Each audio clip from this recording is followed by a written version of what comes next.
brought to you by Palvi Agrico. आता शेतीसाठी जे काही लागणार ते घरपोच मिळणार, तेही मोबाईलच्या एका क्लिकवर. सातारा जिल्हा परिषदेचा अध्यक्ष हा भारतीय जनता पक्षाचा आहे. की जागा आमच्या कमी आल्या म्हणून आमचा अध्यक्ष होणार नाही, तर आम्हाला अपेक्षित यश नाही मिळालं म्हणून आम्ही प्रयत्न सोडणार असंही होणार नाही. आपण या सगळ्या प्रक्रियेमध्ये जिल्हा परिषदेमध्ये भारतीय जनता पक्षाचा अध्यक्ष व्हावा म्हणून आम्ही सगळेजण प्रयत्न करतोय. आणि मी खात्रीने सांगतो, सातारा जिल्हा परिषदेचा अध्यक्ष हा भारतीय जनता पक्षाचा आहे. यासाठी आम्ही सगळे प्रयत्न करू.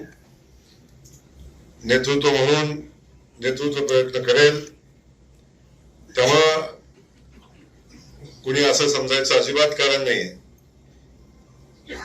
की जागा आमच्या कमी आल्या म्हणून आमचा अध्यक्ष होणार नाही, तर आम्हाला अपेक्षित यश नाही मिळालं म्हणून आम्ही प्रयत्न सोडणार असंही होणार नाही.